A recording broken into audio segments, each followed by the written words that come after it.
नमस्कार। आज हम अंगूठे के बारे में एक और महत्वपूर्ण बिंदु पे बात करेंगे। आज का जो हमारा टॉपिक है वो जनरली आप क्या देखते हैं कि अंगूठे पे दो पोर होते हैं नॉर्मली, है ना। किसी किसी हाथ में आपको देखने को मिलेगा कि दो से ज़्यादा पोर देखने को मिल गया, ऐसी स्थितियाँ बन सकती हैं, ठीक है ना। तो आज जो एक्स्ट्रा पर्व होंगे उससे हमको क्या फ़ायदा होगा, क्या नुकसान होगा, इसका क्या महत्व है, इसके बारे में हम चर्चा करेंगे। ये एक भाई ने मुझे ये प्रश्न किया था कि इसकी स्थितियों पे आप चर्चा कीजिए। तो आपका प्रश्न बहुत उत्तम था, अच्छा प्रश्न है, क्योंकि इस प्रश्न को लेकर काफ़ी ज़्यादा पॉजिटिव और नेगेटिव बातें यूट्यूब पे मिलती हैं। बहुत लोगों का मानना है ये नेगेटिव है, बहुत लोगों का मानना है कि बहुत पॉजिटिव साइन है, ठीक है। तो आज हम पूरी कोशिश करेंगे इसको अच्छे से समझने का, और मैं अपनी योग्यता, अपनी क्षमता के हिसाब से इसको पूरी तरीके से समझाने की, आपको सरल शब्दों में समझाने की कोशिश करूँगा। आप इसको अपने लाइफ में मैच करके देखिए, जो भी मैं बातें बताऊँगा, अगर आपको जो सही लगे उसको आप एक्सेप्ट कीजिएगा, ठीक है। मैं अपनी बात कर रहा हूँ और अदर यूट्यूबर्स की बात कर रहा हूँ, ठीक है। तो देखिए, इस पे हम एक विस्तृत चर्चा आरंभ करें इससे पहले आप लोगों से रिक्वेस्ट है, पहले तो आप पूरा वीडियो देखिए। आपको वीडियो पूरा देखने के बाद में लगे कि वीडियो सही है, अच्छा है, कुछ आपको हासिल हुआ इससे, तो लाइक ज़रूर कर दीजिएगा। और लगे कि मुझे और सुनना चाहिए और ज़्यादा देखना चाहिए आपको, तो जो नए हैं वो चैनल को सब्सक्राइब कर दीजिएगा, ताकि और भी ऐसे इन्फॉर्मेटिव वीडियो आपको मिल सके। चलिए बाकी शुरू करते हैं कंटेंट से। देखिए, सबसे पहले हम एक नॉर्मल स्थिति पे आते हैं, ठीक है। नॉर्मल स्थिति क्या होती है? ऐसा हो नहीं सकता कि अंगूठे पर 3 जॉइंट हो, ये तो बिल्कुल सत्य बात है ना। जैसे हम देखते हैं उंगलियों पे, एक उंगली यहाँ ऊपर से मुड़ती है, फिर एक बीच से मुड़ती है और एक यहाँ से मुड़ती है, अगर आप देखते हैं, है ना। लेकिन अंगूठा कैसा होता है कि यहाँ से मुड़ती है और एक यहाँ से मुड़ती है, तीसरा तो किसी के अंगूठे पे जॉइंट होगा नहीं, है ना। तो ये नेचुरल है कि यहाँ पे दो रेखाएं होंगी, क्योंकि दो फोल्डिंग है तो दो रेखाएं होंगी, ये नेचुरल है। लेकिन अगर इसके ऊपर में रेखाएं ज़्यादा बनने लगें तो ये कुछ स्थितियाँ ये अलग हो रही हैं, तो इसका कुछ तो विशेष महत्व हमारे पास में मिलेगा ज़रूर। अब क्या क्या महत्व मिल सकता है और क्या क्या स्थितियाँ हैं, इसको जानने से पहले मैं आपको कुछ पॉइंट बता रहा हूँ। देखिए, उसको बड़ा ध्यान से समझना है, क्योंकि कन्फ्यूजन वाली स्थिति और जो बोलते हैं ना प्लस भी, हाँ भी मेरी और ना भी मेरी, ये जो बातें होती हैं यूट्यूब में, कोई अच्छा बोल रहा है कोई बुरा बोल रहा है, ऐसा क्यों हो रहा है, ये कन्फ्यूजन कहाँ पे आ रही है, देखना है। जनरली आप रिजल्ट क्या सुनते हैं, जो भी सुनते होंगे आपका वैवाहिक जीवन को लेके, आपकी कामुकता, या फिर सारी जो टॉपिक है, सेक्सुअल पार्ट वाली टॉपिक है, या आपके धन के से रिलेटेड टॉपिक है, इस पर ही बात होती है ना। तो होता क्या है, देखिए, जब कभी हम शुक्र पे फलादेश करते हैं तो हमको सबसे पहला क्या ध्यान देना है, पहला उसके अंगूठे का साइज, ठीक है।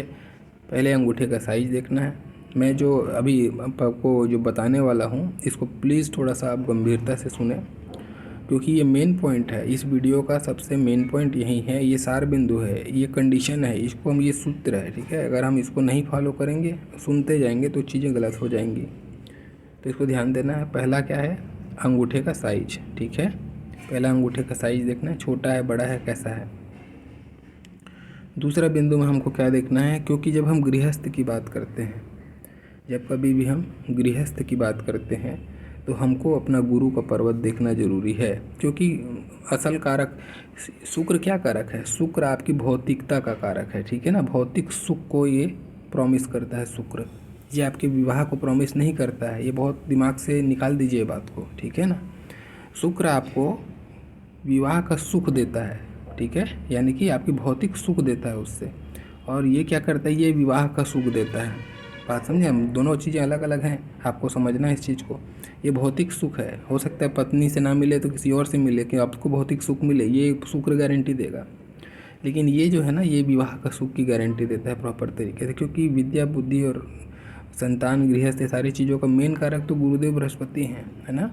तो हम इसको अगर इग्नोर करके चलेंगे, केवल शुक्र से हम प्रिडिक्शन करेंगे, पूरी चीज़ें गलत होंगी। तो इसको ज़रूर देखें आपका गुरु का पर्वत को, ठीक है। ये तो हो गई स्थितियाँ। अब तीसरा स्थिति क्या होगा, इसने अच्छा विवाह का प्रॉमिस किया और यहाँ पे आपके शुक्र को भौतिक सुख का प्रॉमिस मिल गया, लेकिन अगर आपकी मनोस्थिति यानी कि आपकी माइंड लाइन, ये बहुत इंपॉर्टेंट फैक्टर है। ये थर्ड फैक्टर में क्या आएगा, माइंड लाइन, ठीक है। माइंड लाइन और चंद्रमा, इसको एक साथ इंक्लूड कर दूँ मैं, ठीक है। माइंड लाइन और चंद्रमा, अगर माइंड लाइन प्योर है लेकिन चंद्रमा पे कुछ प्रॉब्लम है तो भी दिक्कत है, या चंद्रमा अच्छा है माइंड लाइन पे प्रॉब्लम है तो भी दिक्कत है। तो यानी माइंड लाइन और चंद्रमा, क्योंकि मन से रिलेटेड बात मैं कर रहा हूँ, मेरा कॉन्सेप्ट क्या है, मन से, आपके अंदर की सोच से है ना। तो माइंड लाइन को ज़रूर देखें, या फिर आप बोल सकते हो आपकी तीनों मुख्य लाइन को भी देखोगे चलेगा। इमोशनल और मेंटल लेवल कैसा है आपका, ये जानने के लिए हमको इस चीज़ को देखना चाहिए। ये तीन चीज़ बहुत इंपॉर्टेंट है, और इन तीनों चीज़ों में सबसे इम्पोर्टेंट है आपका गुरु का पर्वत, ठीक है। गुरु का पर्वत ये सबसे इम्पोर्टेंट है। गुरु के पर्वत को ज़रूर देखें, गुरु की स्थिति कैसी है वो ज़रूर देखें, उसके बाद में इन पोरों की संख्या पे आप फलादेश करें। अब देखो, मान लेते हैं किसी व्यक्ति का हाथ है और इस व्यक्ति के हाथ में आपको ऐसी अलग अलग पोर दिखाई दे रही है, अलग अलग रेखा दिखाई दे रही है, और आपको लग रहा है कि कुछ रेखाएं ज़्यादा हैं इसके हाथ में। तो इसका क्या मतलब होगा, तो सबसे पहले ना इसको समझना है पोर कब कहलाता है और रेखा कब कहलाती है। जैसे मैंने अभी बनाया है ना, ये पोर नहीं है, ये क्या है, ये रेखा। और इसको बहुत लोग क्या समझते हैं, इसको मेरे हाथ में तो एक्सेस पोर है, ऐसा नहीं है। पोर होगा तो बिल्कुल यहाँ से वहाँ तक वो कनेक्ट होगा, ये पूरा कनेक्ट होगा, पूरा बांधेगा वो, जैसे कि आपके ऊपर ये दोनों है ना मुख्य, ऐसा ही पूरा अगर बांध बनता है वहाँ पे तो वो पोर कहलाएगा। अगर वो बांध 90% भी है, मान लो यहाँ तक भी है, 90% भी है ये, तो ये आपका पोर नहीं हुआ, ये आपकी बाधक रेखा है, ठीक है। तब ये रेखा हमारी बाधक रेखा कहलाएगी। और ये बाधक रेखा क्या क्या कार्य करेगी, पहले मैं बाधक रेखा को बताता हूँ, फिर हम पोर पे आते हैं। इसको भी जिज्ञासा बढ़ गई होगी आपकी कि इसकी क्या योग्यता है। देखिए, सबसे पहले ना मान लेते हैं ऊपर फैलेंज पे अगर आपको बहुत सारी ऐसी रेखाएं देखने को मिले, ये क्या बताती हैं, हमारी ऊपरी फैलेंज क्या है, हमारा मैनेजमेंट का गुण है, हमारी निर्णय लेने की क्षमता है ना। मैंने इसके बारे में विशेष रूप से सेपरेटली वीडियो बनाया हुआ है कि ये ऊपर का फैलेंज क्या बताता है। तो ये आपको बताता है आपका मैनेजमेंट स्किल है आपका, ठीक है, आपका इच्छा शक्ति है, आप कितना अपने दृढ़ रह पाते हैं, अपने संकल्प को कितनी मजबूती से निभा पाते हैं, आप डगमगाएंगे तो नहीं अपने संकल्प पे, ये सारा चीज़ हमको यहाँ से देखने को मिलता है। तब उस पर बाधक रेखाएं हैं तो ऐसा आदमी अपने फोकस को मेंटेन करने में प्रॉब्लम होगा, चीज़ों को मैनेज करने में, निर्णय लेने में, सब में थोड़ी सी परेशानी आती है, ठीक है।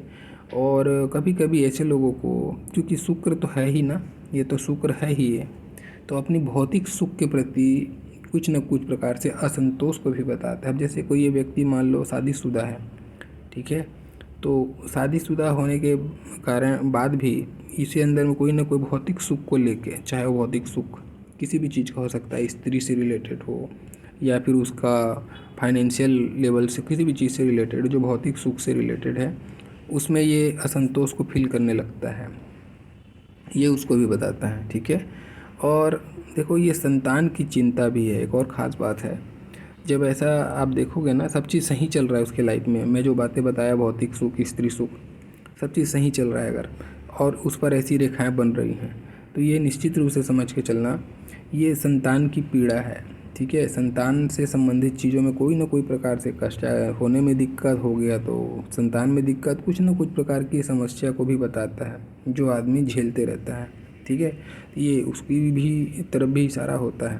तो ये बाधक रेखाएं अच्छी नहीं होती हैं, ये पति पत्नी के बीच में तालमेल में डिस्टरबेंस को भी बताता है ये रेखा, जब ऐसा हो तो, या ससुराल से सुख में कमी, या ससुराल के साथ मतभेद को भी ये बताता है। साले के कारण से या किसी भी ससुराल से रिलेटेड रिश्ते के कारण से भी परेशानी को ये इंडिकेट कर देता है। तो ऐसी स्थितियाँ कुछ भी हो सकती है, किसके हाथ में क्या स्थिति आएंगी पूरा हाथ देखने पे आएगा। तो मैं ओवरऑल आपको इसके जो क्षेत्र हैं वो बताने की कोशिश कर रहा हूँ, ठीक है। अब वही मान लेते हैं हम कि ये बाधक रेखाएं अगर निचले पोर पे आ गई, नीचे में आ गई, तो नीचे में आने से इसका क्या असर होगा, अगर ये बाधक रेखाएं नीचे में, तो हमको नीचे वाला फैलेंज पे पहले ध्यान देना है। नीचे वाला फैलेंज होता क्या है? आपकी तर्क शक्ति, आपका एनालिटिक्स है ना, कितना आप मिन मैक निकालते हो, कितनी गहराई पे जाते हो, आप किसी भी चीज़ को एक्ट करने से पहले कितना सोचते हो, और सही सोचते हो या बकवास करते हो, बात अच्छा करते हो या बकवादी हो, ये सारा चीज़ हमको नीचे से पता चलता है। मैंने कहा ना, ये ऊपर वाला फैलेंज आपका एग्जीक्यूशन है और नीचे वाला फैलेंज क्या है? ये प्लानिंग है। तो ऐसे लोग बहुत ज़्यादा प्लानिंग करने वाले होते हैं। अब मान लो नीचे में ऐसी रेखाएं आ रही हैं, है ना, तो इसका क्या मतलब होगा? अब ये व्यक्ति अपने शब्दों में कंट्रोल नहीं करता है, अपनी वाणी में इसको कोई कंट्रोल नहीं है। जहाँ पे जो चीज़ बोलना चाहिए वहाँ पे वो चीज़ नहीं बोलेगा, अपनी वाणी के कारण से चीज़ों को ख़राब करेगा, ये उसका इंडिकेशन भी है। ठीक है। दूसरा चीज़, ये व्यर्थ की बातें ज़्यादा करता होगा, बड़बोलापन होता है, थोड़ी सी उपलब्धि हासिल हुआ नहीं, आया नहीं है उपलब्धि हाथ में, अभी ढिंढोरा नगर में घूम के पीट देना, ये उस बात को भी इंडिकेट करता है। दूसरा चीज़, बहुत प्लानिंग, बहुत बिस्तर पे बैठे बैठे ही से एक चिल्ली वाली हरकत भी ऐसे लोग कर जाते हैं। जब, और ये खास करके और ज़्यादा जब होगी, जब माइंड लाइन चंद्रमा पे चली जाए, तो ये स्थिति और बढ़ जाती है। ठीक है। और दूसरे की, अब ये माइंड लाइन को छोड़ देते हैं थोड़ा देर के लिए। अब मान लो ऐसा है, तो ये ऐसे लोग ना थोड़े से निंदक भी होते हैं। इनके स्वभाव में किसी दूसरे की अच्छी बातों को एक्सेप्ट करने से पहले उसकी दूसरी बातों को हाईलाइट करना इनको ज़्यादा आता है। थोड़ा निंदक पर्सनालिटी होते हैं, क्योंकि इनको मिन मैक निकालना होता है ना। तो 99% वो अच्छा किया, तो 1% जो बुरा किया ना, उस पर इनका ध्यान पहले चले जाता है। ये थोड़ी सी अच्छी बात तो नहीं है। ये ऐसे लोग भी होते हैं, तो थोड़ा इनको ध्यान देना चाहिए। पर निंदा अच्छी बात नहीं है। स्वयं की गुणों को बढ़ाने की तरफ सोचें, प्लानिंग ज़्यादा ना करें, और प्लानिंग करें लेकिन अच्छी चीज़ों की प्लानिंग करें। जो बिल्कुल जिसका अस्तित्व ही नहीं है, उन बातों को सोच के वहाँ पे घूमे रहना ये अच्छी बात नहीं है। ठीक है। अब देखो, ये तो हो गई कुछ इनकी व्यक्तिगत बातें। अब कुछ और इसके बारे में बात करता हूँ, जो नीचे फैलेंज पे। नीचे पे अगर रेखाएं हैं, बाधक रेखाएं, तो ये पर संबंध पे या पराई स्त्री की तरफ में आकर्षण पे या गुप्त संबंध पे, गुप्त लगाव पे भी इंडिकेशन है ये। ठीक है। तो इन सारी चीज़ों से बचें। ये कर नहीं पाते, या हो भी जाए अगर इनसे, तो ये सक्सेसफुल होगा नहीं। ठीक है। लंबे समय के लिए इनको कुछ लाभ मिलने वाला है नहीं है। लेकिन ये रेखाएं अगर हैं, अधूरी रेखाएं, तो ये प्लानिंग ज़रूर करेंगे, कुछ ऐसे षड्यंत्र या फिर ऐसे प्लानिंग करेंगे कि वो फला व्यक्ति को ये प्राप्त कर लें, ये प्राप्त जो भी है ना, गुप्त संबंध की तरफ में इनका प्लानिंग होगा।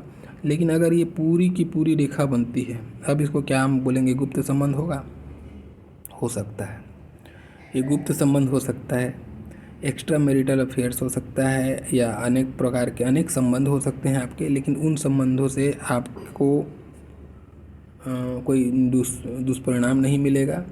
देखो, ये शुक्र की अच्छी स्थिति है, जिसको हम भले अभी बात करें नेगेटिव टर्म में, लेकिन ये अच्छी स्थिति है। जब कभी भी 2 या 2 से अधिक रेखाएं और बढ़ जाएं आपके अंगूठे के फैलेंज पे ना, तो ये शुभ स्थिति होती है, बहुत शुभ स्थिति होती है।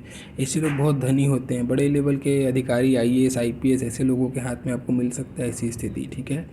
या फिर ये कमांडिंग पोजीशन बहुत ज़बरदस्त देता है, ऐसा जिसका भी रहेगा, बड़े लेवल का व्यापारी होगा, ये बहुत धनी व्यक्ति, बहुत सब चीज़ इनके जीवन में अच्छा होता है। ये भौतिक सुख को प्रबल प्रचुरता से देता है।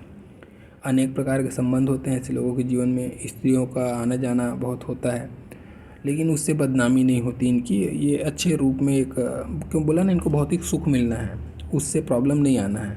ठीक है। तो भौतिक सुख प्रॉमिस करता है अगर ये फैलेंज पूरे के पूरे हैं। अब ऐसा मान लो है कि अब बना तो है, लेकिन अभी कैसे दिख रहा है? ये आधा बना, जो मैंने अभी बताया, तो ये प्रॉब्लम है, तो ये परेशानी है। लेकिन अगर पूरा पूरा राउंड अप हो रहा है, बहुत अच्छी कंडीशन है, ऐसे लोग आपको गरीब नहीं मिलेंगे, बिल्कुल गरीब नहीं मिलेंगे, और धनी मिलेंगे, और बड़े लेवल में धनी मिलेंगे। धन दौलत, भूमि भवन वाहन, क्या सुख नहीं होता है इनके पास में, सारा सुख इनको जीवन में मुहैया होता है, विशेष आशीर्वाद है। आप लोग में से कई लोग इस चीज़ को बोलेंगे कि मेरे हाथ में तो है, लेकिन मेरे को तो ऐसा कुछ हुआ नहीं। उसका मैं रीज़न बता रहा हूँ, इसीलिए मैंने सूत्र बताया था। पहले अंगूठे का साइज, अगर आपका अंगूठा लंबा नहीं है, आपका अंगूठा मध्यम है, सामान्य अंगूठा है, और उस पर 4 स्थितियाँ हैं, तो सामान्य ही लेवल में आपको सक्सेस मिलेगा। आपको फिर इसका ये जो राजयोग है ना वो कट गया, अंगूठे की लंबाई छोटी है, ये राजयोग कट गया पहला चीज़। ये राजयोग और भी कट जाएगा जब ये उंगली का, जैसे आप देखते हैं ना, हम ये बोलते हैं कर्व बनता है यहाँ पे, है ना। तो ये कर्व बनना मतलब ये निचले पोर में, ये जो पोर होता है नीचे वाला उंगली का, ऐसा एक कर्व शेप में बनता हुआ दिखाई देता है। लेकिन अगर आपको ऐसा दिखाई दे कि ये उंगली का ये पोर है, ये उंगली का पोर यहाँ पे है, ठीक है, निचला वाला पोर, और ये उंगली का आप देख रहे हैं कि ये बहुत नीचे में बन रहा है, ऐसा आप देखने को मिलता है। कई लोगों के हाथ में गुरु की उंगली बहुत नीचे से चालू होती है, गुरु की उंगली पर्वत के नीचे से चालू हो रही है, ये जो फोल्डिंग है वो नीचे आके शिफ्ट हो रहा है, और यहाँ पे 4 अंग बना हुआ है। ये राजयोग कट गया आपका, बल्कि और दुर्योग भी पैदा हो गए इससे। आपको संतान के लिए बहुत कष्ट होगा, थोड़ा मोड़ा नहीं, ठीक है। संतान से संबंधित चीज़ों में बहुत कष्ट होगा, या वैवाहिक जीवन से रिलेटेड चीज़ों में अपार कष्ट को बताता है, कभी कभी तलाक भी कराता है, ये ऐसी स्थिति को बताता है, ठीक है। तो ये राजयोग तो छोड़ो, दुर्योग हो गया, तो इसको भी ध्यान देना आपको। लेकिन अगर सारी चीज़ें अच्छी चल रही हैं, कोई भी प्रकार की बाधक रेखाएं नहीं हैं, संपूर्ण गोलाई में है, अंगूठा लंबा है, गुरु का पर्वत उत्तम कंडीशन में है, तो फिर इससे बड़ा राजयोग आपको मिलेगा नहीं। ये ऐसे लोग का जीवन जो है ना, ये जो है जीवन जीने के लिए पैदा होते हैं, आराम से जीवन इनका सुगमता से बीतता है, बड़े ही मान सम्मान धन दौलत से लिप्त होकर इनका जीवन बीतता है। बहुत बड़ा राजयोग है अपने आप में ये, ठीक है। तो ये बहुत अच्छी स्थिति है, इसमें कोई प्रकार का डाउट नहीं है। तो आपको जो यूट्यूब पे सुनने को मिलता है निगेटिव और पॉजिटिव, इस पे ध्यान क्या देना है। अब जो एक और मैं सूत्र जो बता रहा हूँ इसको ध्यान देना। जीवन रेखा आपकी गोलाई पे जितनी ज़्यादा होगी, यानी कि कई लोगों का आप जीवन रेखा देखते हैं ना, कभी किसी का ऐसे चला गया, सीधी टाइप की होती है, लेकिन अगर किसी की जीवन रेखा आपको एकदम संपूर्ण गोलाई पे मिले, ऐसा लगे एकदम कर्व मारा हुआ है, और ऐसी 4 आपको फोल्डिंग मिल जाए, क्या ये जो गोलाई है ना जीवन रेखा की, ये बताता है ऐसे लोगों का जीवन सहज वे में बीतता है। ऐसे लोगों के जीवन में संघर्ष कम होता है, आसानी से जीवन इनका व्यतीत होता है, चीज़ें बनते जाती हैं इनके जीवन में, उतनी संघर्ष करनी नहीं पड़ती, और ऊपर से ये राजयोग है। तो ये दोनों का कॉम्बिनेशन जो है ना बहुत ज़बरदस्त जीवन देता है ऐसे लोगों को। स्वतः ही लोग इनकी आके मदद करने लग जाते हैं, चीज़ें इनकी कभी रुकती नहीं है, गाड़ी कहीं फंसती नहीं है, धीरे धीरे ही सही लेकिन चलते रहती है बढ़िया से। तो ये उसको बताता है, ठीक है। तो इसको हमको जीवन रेखा को ज़रूर देखना है, आपको गुरु पर्वत देखना है, अंगूठे का साइज देखना है, उसके बाद में आपको ये इंश्योर करना है कि ये पूरा फैलेंज कंप्लीट है कि नहीं है। अगर अधूरा है तो नेगेटिव है, अगर पूरा है तो पॉजिटिव है, इस तरीके से आपको देखना है, ठीक है। तो ये आपका अगर पूरा है तो आपको हर प्रकार के भौतिक सुख, वैवाहिक जीवन उत्तम रहेगा, स्त्री और ससुराल दोनों का सुख मिलेगा, ससुराल से आपका धनी परिवार में शादी होगा, ससुराल धनी वर्ग का होगा, ससुराल में आपकी मान इज्जत बहुत अच्छी रहेगी, साख अच्छी रहेगी ससुराल में, और ससुराल से कोई भी प्रकार के अप्रत्याशित धन मिलने की भी संभावना ऐसे लोगों को मिलती है, चाहे वो दहेज के रूप में हो या फिर वो प्रेम के स्वरूप में आपको मिले ससुर से, ऐसी स्थिति को भी ये बताता है, ठीक है। तो हर प्रकार से स्थितियाँ अच्छी हैं। रूप सौंदर्य यौवन निखार ऐसे लोगों का बहुत अच्छा होता है, उसके कारण से विपरीत लिंग का आकर्षण अच्छा होता है, उसके कारण से इनके जीवन में एक से अधिक बार रिश्ते या फिर आकर्षण स्त्री का होता है। ऐसे लोग कभी भी, ये थोड़ी नेगेटिव साइड ये है, पतिव्रता या पत्नीव्रता होने के चांसेस बहुत कम होते हैं, क्योंकि इनका संबंध बहुत बनता है, आकर्षण बहुत तेज होता है इनके व्यक्तित्व में, शुक्र की प्रचुरता है, प्रबलता है ये, ठीक है। तो स्थितियाँ बहुत अच्छी हैं अगर ऐसी स्थिति है तो इसके नेगेटिव साइड भी बताया, इसके पॉजिटिव साइड भी बताया। नेगेटिव साइड नहीं, इसकी स्थिति को नहीं समझेंगे और हम इसके बारे में कुछ बोलेंगे तो ये गलत होगा। इसकी स्थितियों पे ज़रूर चर्चा करें, तभी जाके होगा। यूट्यूब पे आपको जो भी जानकारी मिलेगी, वो कोई लोग इसको बहुत नेगेटिव बोल रहा है, कोई लोग क्या बोल रहा है, देखिए वो भी मैं चर्चा कर ही देता हूँ। कई लोगों का मानना है कि ये एंटीना है, ओके, ब्रह्मांड की एनर्जी खींचती है, बराबर है। अब यहाँ पे अगर पोर आ गया तो ये आपकी ऊर्जा को बाधा देंगे, ऐसा मानना है। ये कॉन्सेप्ट गलत नहीं है, आप मान सही रहे हैं, लेकिन ये कॉन्सेप्ट जो है उंगलियों के लिए ज़्यादा है, प्रीफर करते हैं। लेकिन कुछ जगह पामिस्ट्री में ना अपवादी की स्थितियाँ ज़रूर हैं। अंगूठे पर ऐसी स्थिति हो, ये अच्छी स्थिति कहलाती है। ठीक है, अंगूठे पर ये स्थिति उत्तम स्थिति होती है, इस चीज़ को ध्यान रखें। ये उंगलियों के लिए अगर एक्स्ट्रा पोर है वहाँ पे कुछ प्रॉब्लम ज़रूर आता है, वहाँ पे जिस पोर में होगा उस पोर से संबंधित परेशानी आती है। अभी मैं इसी वीडियो के माध्यम से उंगलियों पर भी आपको मैं बता दूं, आप देख लेना कोई भी उंगली चाहे आपकी, है ना, जिस भी उंगली में आपकी होगी, मान लेते हैं हम आपको यहाँ पे देख लेते हैं, गुरु पे देख लेते हैं, 3 पोर होते हैं जनरली। अगर मान लेते हैं कोई भी एक पोर में आपको एक्स्ट्रा पर्व आ गया, तो इसको ये देखो, ये बौद्धिक है। ऊपर वाला जो फैलेंज होता है ना, वो आपके बौद्धिक स्तर को या बौद्धिक चीज़ों से रिलेटेड बातों को इंडिकेट करता है। ये वाला हो गया आपका व्यापारिक। ठीक है, व्यापारिक कहने का मतलब आपके रोजगार से संबंधित या आप जो भी अर्निंग सोर्स है आपका वहाँ से संबंधित।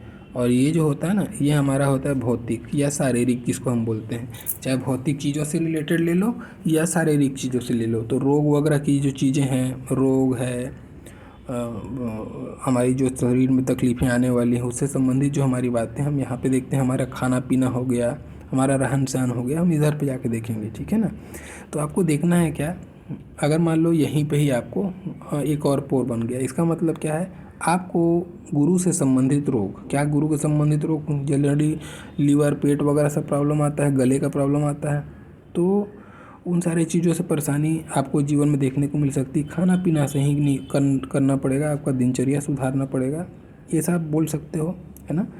वैसे ही गुरु के भौतिक मामलों में है, तो भौतिक मामले क्या हो सकते हैं, हमारा भौतिक सुख, हमारा गृहस्थ भी तो है गुरु से संबंधित में, तो गृहस्थ सावधान रहें, गृहस्थ में सावधानी बरतें, समझौता करके चलें, पत्नी को समझने की कोशिश करें या पार्टनर को समझने की कोशिश करें, इस तरीके से आपको देखना है उसको। ठीक है ना, तो अगर यहाँ पे हो बीच वाले पोर पे, तो ये हमारे किसको डिस्टर्ब कर रही है, हमारे अर्निंग सोर्स को, व्यापारिक मामलों पर।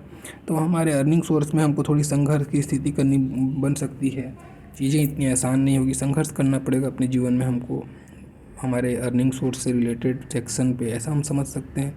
अगर यहाँ पे है हमारा मानसिक क्षेत्र है ना, मानसिक क्षेत्र मतलब कोई भी हमारा डिसीजन का पार्ट है, लीडरशिप की पार्ट आती है गुरु का। तो हम लीडरशिप अगर कर रहे हैं, कमांड कर रहे हैं किसी चीज़ को, तो हमको अपने निर्णय लेने से पहले चीज़ों को सोचना चाहिए, बहुत गंभीरता से सोच विचार कर एक्ट करना चाहिए, नहीं तो ये हमको मतिभ्रम करा सकता है। हम उस टाइप की स्थिति को देख के करेंगे। तो ये पोर कहाँ पे है, उससे रिलेटेड पॉइंट पे हम जाके सोचेंगे ज़रूर, ये इसका कॉन्सेप्ट होता है। ठीक है, एक जनरल मैं बता रहा हूँ, हर उंगली पे आप वैसा कॉन्सेप्ट लगा के देख लेना। कई लोग का मानना है कि उंगलियों पर भी एक्सेस पोर हो तो बहुत अच्छा होता है, ऐसा नहीं होता है। ठीक है, ऐसा नहीं होता है, इसको आप मत मानिए, ये सही नहीं होता है। हाँ, एक स्थिति है कि अगर छोटी कनिष्ठा उंगली में 4 पोर है, छोटी वाली उंगली में हमारी 4 पोर है, इसका अब ये हम पॉजिटिव मान रहे हैं, तो क्यों मान रहे हैं पॉजिटिव, इसमें भी पॉजिटिव नहीं है, एक्चुअल में मैं स्थिति बता रहा हूँ आपको। मान लो ये 4 पोर है, ये 4 पोर अगर है, और आपको पॉजिटिव गुण तभी मिलेगा जब इसकी लंबाई इतनी ज़्यादा हो कि ये सूर्य की ऊपरी वाली फैलेंज को पार करके थोड़ी ऊपर तक चली जाए, यानी एक्सेसिव लंबी हो आपकी उंगली है ना, और उस पर 4 पोर हो, तब आपको बहुत प्रॉफिट मिलेगा, तब आपके लिए ये बहुत अच्छी स्थिति है निसंदेह। लेकिन अगर आपकी उंगली बिल्कुल ही इसके बराबर आ रही है, इस ऊपरी फैलेंज के बराबर आ रही है, या फिर इससे छोटी आ रही है, इस वाले फैलेंज से छोटी आ रही है, उस पर 4 उंगली है, तो ये संघर्ष है आपके रोज़मर्रे की, पैसे के लिए संघर्ष कराएगी आपको, किसके लिए, डेली जो हमारा लिक्विड मनी है ना, उसके लिए प्रॉब्लम आएगा, आपको बहुत संघर्ष करना पड़ेगा। तो ये चीज़ें बदल जाएंगी, लंबी होगी तो प्रॉफिट है, छोटी होगी तो फिर नुकसान है। ठीक है, लेकिन अंगूठे पर अंगूठा लंबा होना चाहिए, गुरु पर्वत अच्छा होना चाहिए, माइंड लाइन और चंद्रमा की स्थिति ठीक ठाक होनी चाहिए, उसके बाद में 4 पोर हों तो चारों पोर कंप्लीट होने चाहिए, या 3 पोर है, तीनों पोर कंप्लीट होने चाहिए।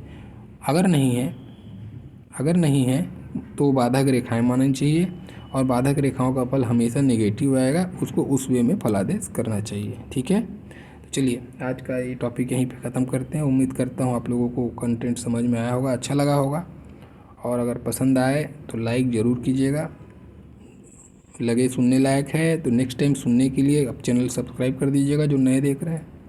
चलिए, मेरा पूरा वीडियो देखने के लिए बहुत बहुत धन्यवाद। Thank you.